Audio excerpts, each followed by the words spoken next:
So we are walking up. We got off our bikes. We're walking up the hill of nymphomania. This is the origin of nymphomania. Yikes. The landscape, the skyline is absolutely stunning.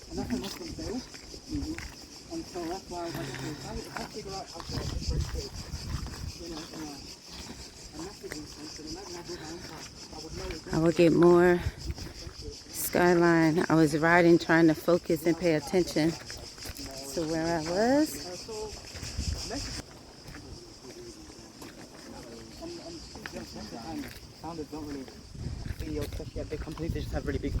So guys, this is the new observation tower of the National Observatory.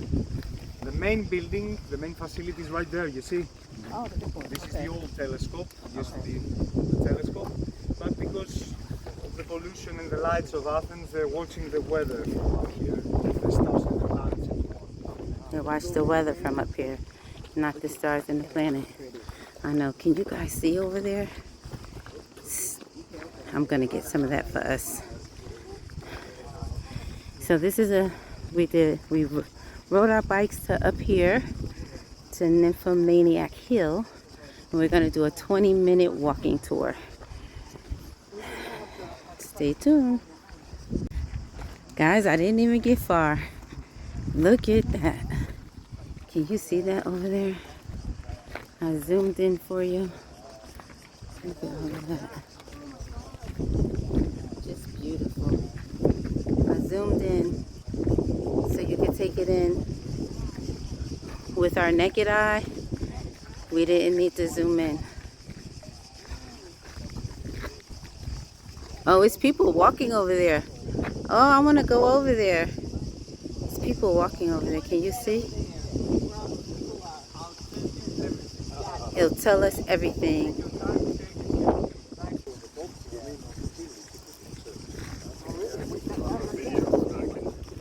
Snap pictures off for the videos too.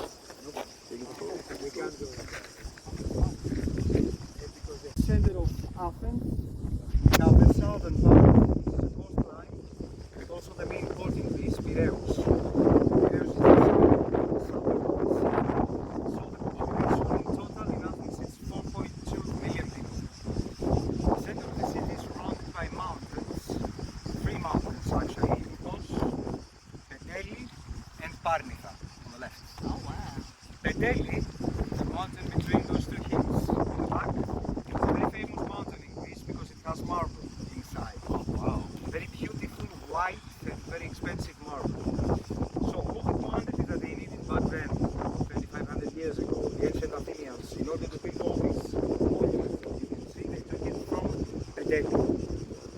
That hill is Acropolis hill. Back then, every city in Greece was like an independent state.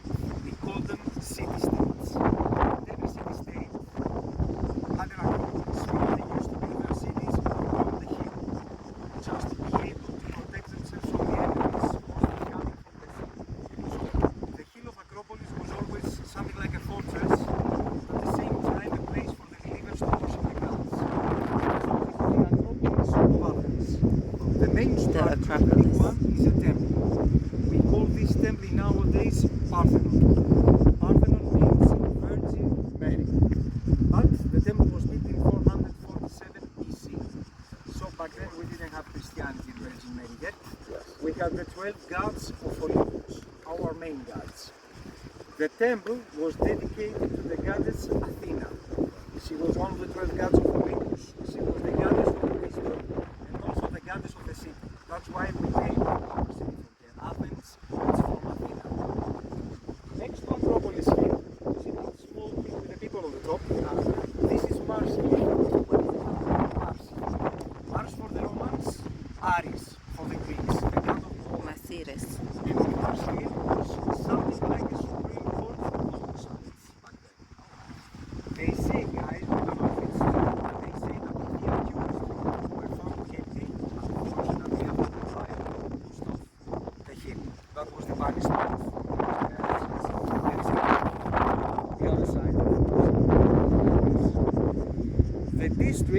right below Mars Hill is Plaka. The ancient city was divided into 6 small villages around the Athens. The first houses there, and also the main market, the Greek ancient agora. That hill on the back is Lykapetus, and the white structure on the top is a small Greek Orthodox church. You see, during the Roman period, we changed our religion. We became Greek Orthodox Christians, and we still are. Last but not least, this obelisk that looks like a behind you. This is 2000 years old. It's a Roman structure and it's a sundial. See, the Romans took over Greece in the beginning of the 1st century BC, and they have found a way to create cement from limestone and marble. So they built bricks for the first time. This is not the original cover. We painted. It used to be grey, but still, this is the original sundial clock by the Romans. The original. In Rome, I think they have tens of hundreds like this. Not too far, continuing our walk. Just stunning. This is not too far, but I just wanted to capture it. We just got a lecture on those hills, mountains. This breeze is amazing. It is amazing. Thank you. The breeze, yeah. I hope it's not drowning it out. This is the Pnyx monument, Pnyka for the Greeks. They were using this area from the 6th until the 3rd century BC. The common people, the politicians, they used to gather up here every Sunday to discuss about the city issues, financial matters, city homes, and also they did a few votings up here, some political reforms. The people were sitting from that side. And the politicians, most of the time, few times, orators and philosophers, like Socrates, spoke to the people from Baghdad. Oh, wow. Oh wow. So this was something like the second parliament. It was an outdoor parliament. And because of the presence of the citizens up here, Pnyka is considered the place that the real democracy was born. The founder of democracy and the founder of Pnyka was Pericles, a very famous Greek general who became politician at that time. And guys, most of you are from states. I have to tell you that the last time that a politician spoke to us from up here, it was your ex-president Barack Obama. Oh, He came here in Barack made 2010 his to way. meet our prime minister, and he told him something like, it would be nice if I could speak to the Greeks from the birthplace of democracy. Oh, wow. And he made it. Yep. So would you like to go down there to see the...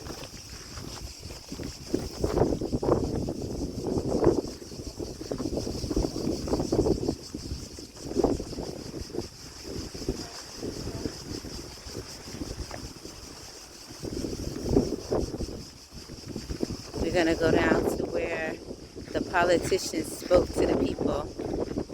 And the last president to do that was Barack Obama.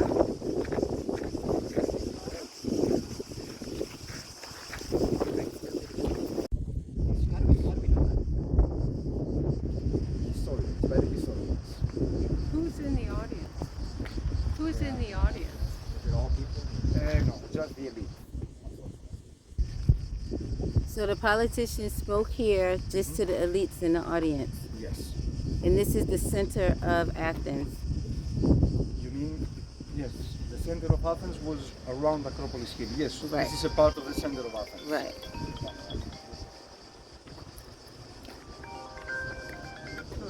So when Barack Obama stuck here,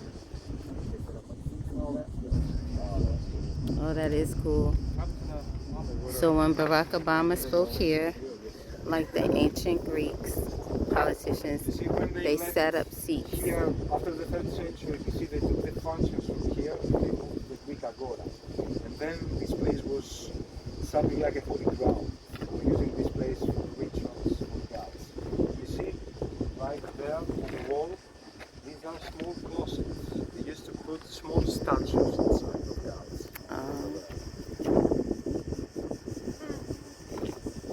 So guys, if you have prepared a speech or you want to make a statement, the floor is yours. It's not Sunday, Oh yeah. but still, Just it happy to counts. be here. Happy to be alive. The Persians. our first big enemies, famous rivals, they say that they were trying for at least 100 years to take over Greece. So back then they had already captured Piraeus, they had destroyed the Acropolis of Piraeus, and of course they wanted to reach Athens. The story says that Xerxes, the king of the Persians, was sitting on a throne made of limestone on the edge of that mountain, next to the sea. So he watched the whole naval battle from up there, and because they had lost another battle in Marathon village 10 years ago, they needed desperately to win there in order to stay in Greece. Fortunately for us, for the Greeks, they lost. They lost for a second time in a row, and they left Greece almost after 120 days. It was a huge surprise though, because they say that they had many more ships and soldiers than we did. But also they say that they lost for three reasons. The first reason was that for the first time in our history, all the city-states united against the enemy. Right. The only battle. The second reason was that they didn't know well the waters there. It's a tricky place, you see, with narrow passages, shallow waters, and always big waves. So we had the proper ships. They had huge ships. They didn't have, right. The third reason, don't laugh guys, was Poseidon, the god of the sea. Oh. You see, it was the wrath of the gods back then. The myth says that he was living between these islands and the coastline of the city. So the Greeks, we assume that they did a few rituals and sacrifices to Poseidon right before the naval battle, and with the first strong wind and big waves, the Persians thought that he's angry with them and he's coming for them. Oh, wow. It was a fact back then. Wow, But that's we don't know what interesting. happened exactly. The most important thing is that they lost. They lost. That's so interesting. The line you see that begins in Piraeus, and that way in Cape Sunion we have there the ruins of the ancient temple of Poseidon. The route is about 37 kilometers or 20-21 miles from here, and we have beautiful beaches with clean waters. It's very nice for us, especially during the summer. We can swim over there.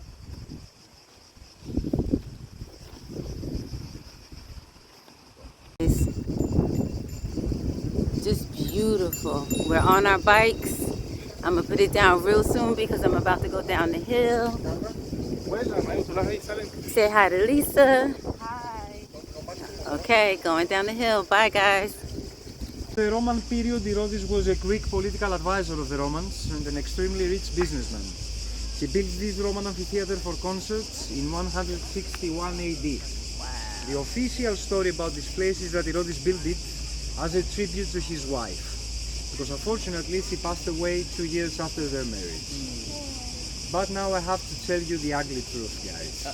If you search a little bit, you'll see that all the historians of that time had written that he was the one who killed her. He wasn't convicted because he was powerful and he built this place to change his image to the public opinion. However, don't hate this place, just him. Right.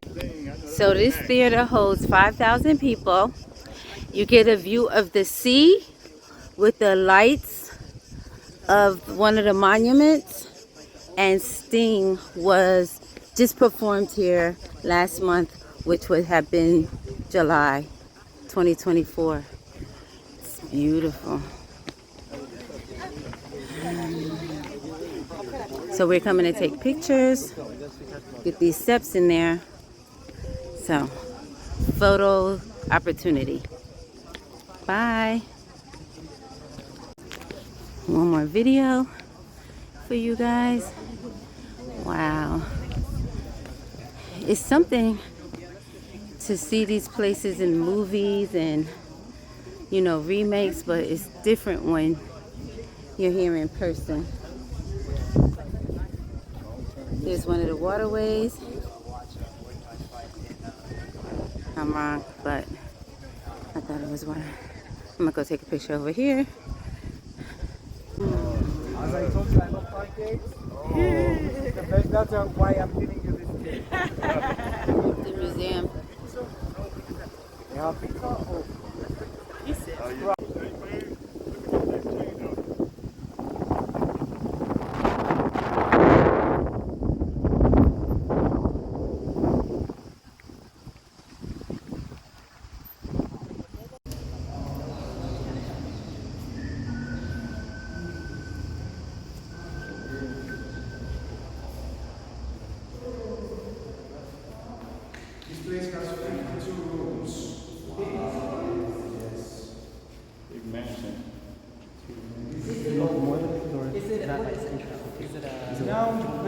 exhibitions.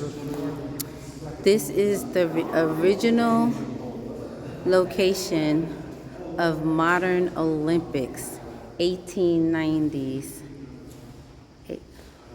The original place of modern Olympics. Like I think he said 1894. By the way, he's Evangelos and the other painting is his cousin, Konstantinos. Okay. So when he got sick, he told his cousin that if I die, I want you to take my body back to Romania because I want my head to be buried inside the lobby of this mansion. In the beginning, we thought that this is just an urban legend, but they scanned the place with X-rays about 25 years ago, and they found the skull. So it's right there.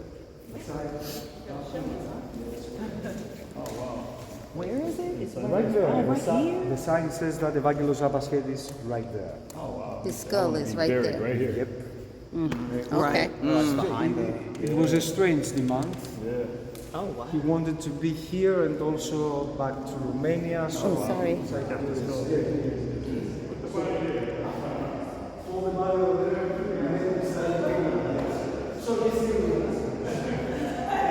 When he died, because he didn't have children, he left all of his fortune to the state, Greece.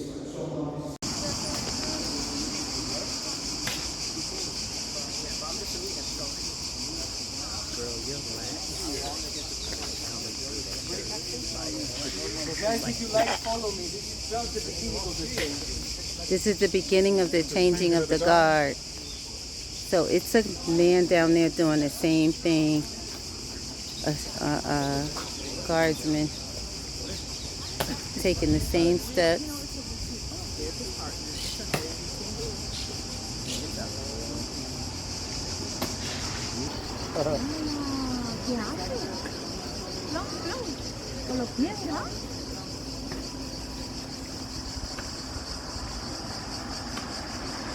It's the first part of the ceremony. You see, they're leaving their stations to stand over there, and they will wait for the replacement. The guards. The others will come from up there. They're already coming. Oh yeah, them walking down, yep. They will pass. That makes sense. I saw all those officers while I was Through these lines, they will turn here, go across the street, and take these guys. So, this is the presidential palace. We vote every 4 years only for the prime minister. So this is the presidential palace. Like an advisor. The presidential palace. And there, this is the ceremony of the changing of the guard. And also, when we turn 18, guys, it's still mandatory for us to serve our country for 1.5 years. Yes, only this is the highest office of the army. You see, they volunteer to do this. These guys, they have to be strong and they must have discipline. Because they have to stay in front of the stations here and also in front of the parliament for 1 hour. Each guard has 3 shifts a day, every 6 hours. 6 days a week for a whole year. And during the shift, these guys, they have to stay like this. They can't move, they can't speak, they can only answer to their supervisors by blinking their eyes. Once for yes, twice for no. By the way, the supervisor is the guy in the military uniform and the blue hat. How long does each? They have to do it for 1 year. 1 year, 1 hour, every 6 hours, So they have to do this. 6 days a week. They're gonna change you out, huh? You see, it's prestigious. Only men can guard the. Do women have to do military service? Oh, women no don't like do. Israel. Oh, okay. No We are the military lucky service ones. for women, and they cannot guard the presidential palace. Is this a time-based thing, like it's time every day? Every hour past 25 here and every hour exactly in front of the party. Oh, Adrian. Oh, what's him, bro? Let's get closer, guys. Bro, I was just calling because I was bored, bro. I'm in Greece right now, bro. This is our Calling you because I was reservation, bored. I'm okay? calling everybody. I'm in Greece right now, bro. Yeah, bro. I'm getting toured right now.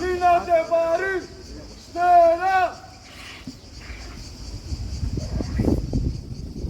yeah. Wait, hold on. Let me, you wanna have a conversation? I'm gonna put my headphones in. Hold on, give me a sec, bro. Give me a sec. I'm gonna put my headphones in. What are you saying, bro? Not. Yeah, I'm in Greece right now.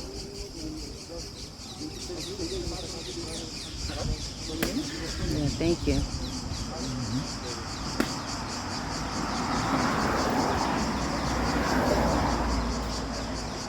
Sorry, my phone is like.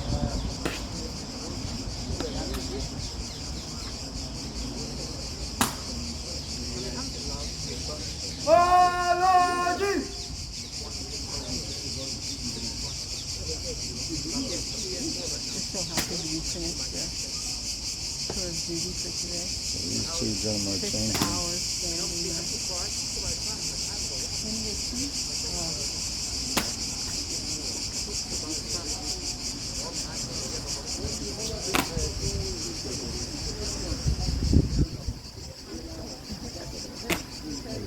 Presidential powder.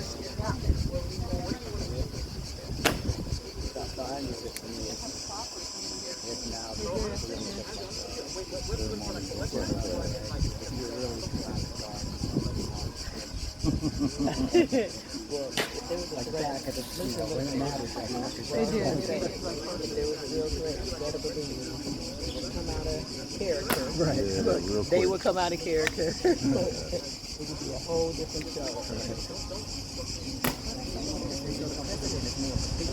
Right. Prime Minister. Oh yeah, like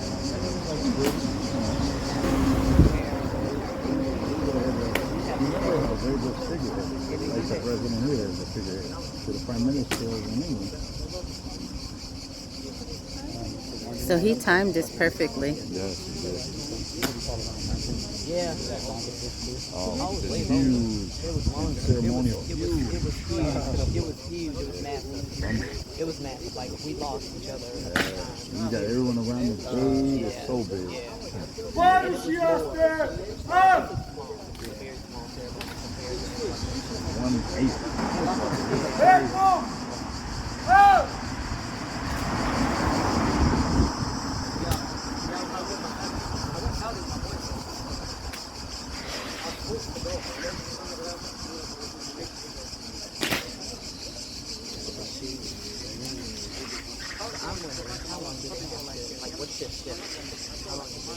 It's 1 hour. Oh, they switch every hour? Every hour. You know, I'm nosy. I got questions. So when they're done with their hour, I'm like, what do they do next? Where's my friend? Probably nap out and be ready for the next hour. Yeah. Sit down. Yeah, take a moment, use the bathroom.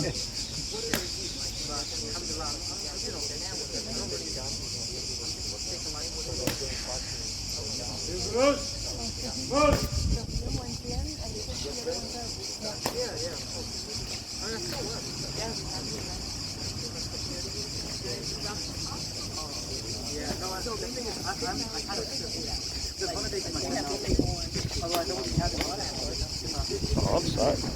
I'm already like, what the hell?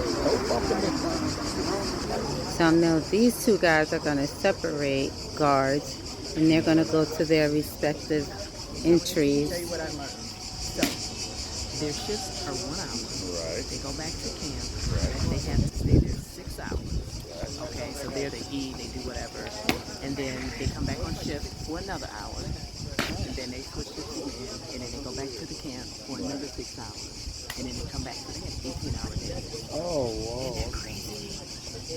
It's a very difficult job to do. Well, that's why they only are making them do it in a year and a half. So, Yep. because that is very taxing. After the 18 hours, how much time is there off? They have also 6 hours again to get rest, to eat So something. just continuous. Yes, continuous. 6 hours. This happens 6 days a week for a whole year. They have only one day Just one as day a day off, off. they can do Yes. whatever. Oh, that's Now you see they touch each other's legs for the two guards to become one night before the shift. Now they're gonna split. The right guard will go down there, and after him, the left guard will go up there to stay for about 50 minutes. The shift is 1 hour with the changing included. Okay, yeah. And you see, guys, as I told you, this is based on the revolution against the Ottomans. It's ceremonial. So the uniforms are very similar with the uniforms of our soldiers against the Ottomans.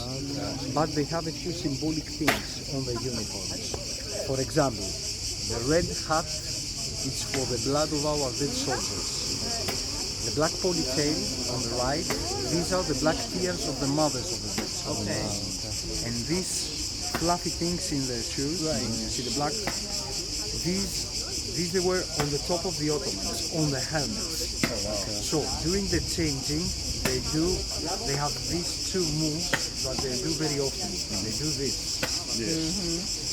This is by the Ottomans for 400 years. And then by holding the hands like this just for the heads of the enemies twice. So he'll go that way. Okay, guys. A Coliseum. Can you guys see that? The Olympic sign. This is the stadium.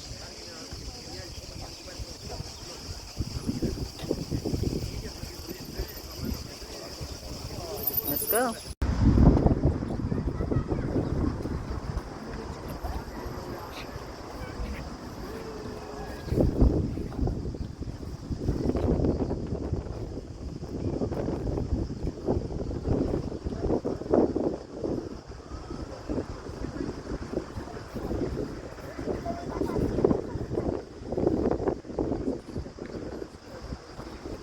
It holds 60,000 people. Like this. Wow. Yes. Now we have only 30. Only 30 columns left. It was 140. This is the Temple of Zeus.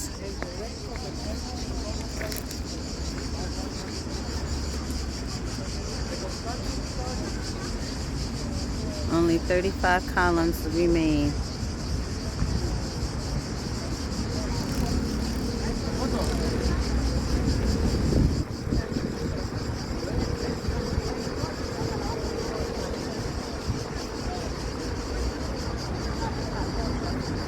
Oh, look at all of those columns. Heads. Right there. Are those bases?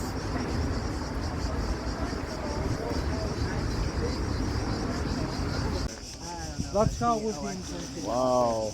We went all the way around. Socrates and Confucius. Those statues were created From the other side, Syrian Monastiraki, to honor and the last village was behind the Acropolis Museum. And you see, last those but not two least, philosophers. The Greeks, the Athenians, had This is the the last street oldest from the first hill that we Christian stopped church to in Greece because they wanted to have access to the hill, to the pole. with the tin roof So, and you it's enjoyed marble it, guys? inside. It was amazing. Excellent job. I'm happy I did it. I am too. I'm so glad, guys. Really. So it was stated that We are going back to our base. I will give you maps to show you what we have done today. And if you like, to give you a few local tips Oh, no for problem. restaurants, bars, in order to avoid all these touristy places that unfortunately we have inside the center of Athens. Trust me, guys. so this was the I mall. used to be a manager in a cocktail bar, so I know about this place. So it held 42 stores. It was the first shopping mall here in Greece and probably in the world. It's thousands of years old. And that concludes our bicyclette tour. It was amazing.